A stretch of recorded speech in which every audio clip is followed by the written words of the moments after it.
In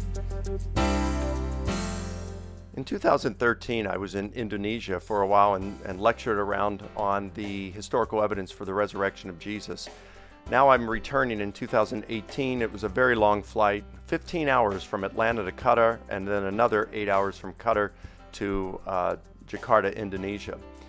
After taking the rest of the day off, the next morning I spoke to a group of InterVarsity campus leaders in Jakarta, very sharp.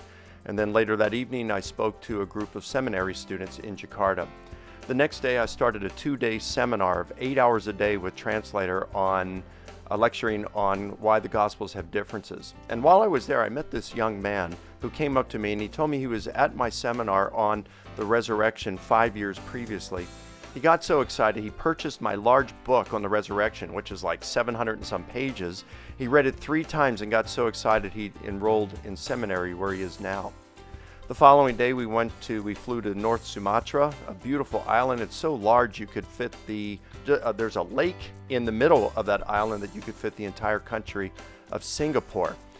North Sumatra is not as affluent, of course, as Jakarta. But that evening I spoke at another theological school. The students there, they're all undergraduates at this school, but just wonderful kids who love Jesus. Many of them intend to go into full-time Christian ministry. The following morning I started another 2-day seminar of 8 hours a day with translation, lecturing, and at the end they honored me with this like shoal thing that you put over. It's a great honor, and that says that they've accepted you into the Batak tribe. Then we flew to Makassar, another island, and these were the most excited, it seemed, of all the students that I encountered at this theological school, several hundred here. It was just wonderful, and they were very excited, and you're kind of like a rock star there. So it was pretty neat. And then they honored me again at the end with another one of these, but it was a different tribe. This was my translator in Makassar. She was wonderful. Her name was Helda, and she was just a great translator. This was my translator in North Sumatra, Hans, and he was just wonderful too. He was able to mirror my intensity in speaking. This is Hotman of the Sola Scriptura group, Zach, another leader in the Sola Scriptura group. And the Sola Scriptura group is the one that sponsored me to bring me over.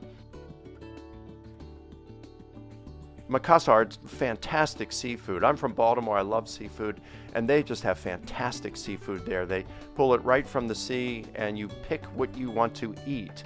And within, I don't know, 20 minutes, half an hour, they've got it all prepared for you. And it is just some of the best seafood I've ever eaten. It's just really wonderful. But perhaps the greatest treasure in Indonesia are my Christian brothers and sisters over there. It was just wonderful spending time with them, just great people. Zach and Monica, part of the Sola Scriptura group, were my main guides while over there to keep me comfortable, as was Josaphat and his wife Susie. And these are guys, the people that I've spent a lot of time with, and the last trip there as well as this trip, I've just fallen in love with them. They've become great friends. They're just wonderful brothers and sisters in Christ. So we had a good time. They've invited me to come back in another 5 years. This was after the 8-hour flight from Jakarta back to Qatar. This was the Qatar airport. It's so modern in Qatar.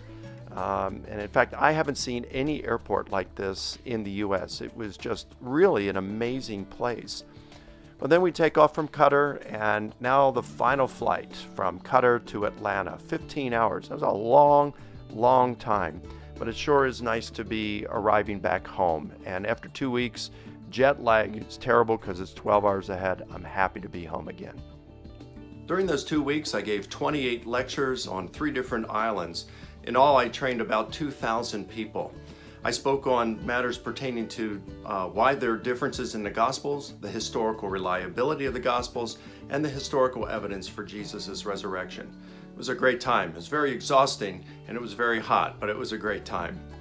I want to thank Sola Scriptura, the ministry in Indonesia, who invited me to come as this year's featured speaker for the Sola Scriptura academic lectures. I want to thank their sponsors as well for providing the funds so that this event could happen.